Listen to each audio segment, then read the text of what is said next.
الدنيا صعبة أوي يا جماعة، حقيقي. واسعة وكبيرة أوي وغبية، وكل ما بنحس إن إحنا خلاص قربنا نوصل لحاجة معينة بنلاقي نفسنا إحنا دخلنا في عنق الزجاجة وخرجنا منها لقينا الأصعب. مفيش حاجة بتعدي بالساهل، واللي كنا فاكرين إن هما هيفضلوا معانا اختفوا بخ، أو كانوا عاوزين يفضلوا معانا بطريقتهم هما، بحبهم هما، بعقيدتهم هما.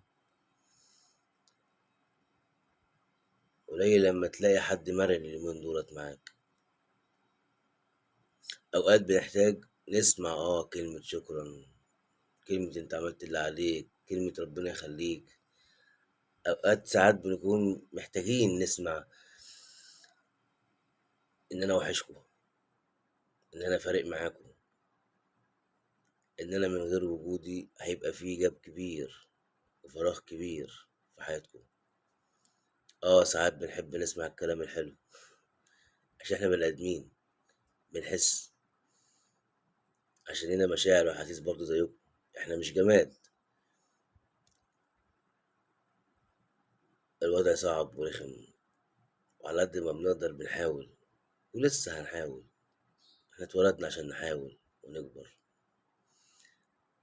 بس الدنيا بقت غبية أوي وبتدوس بالجامد، خصوصا على الطيب والغلبان. سلام.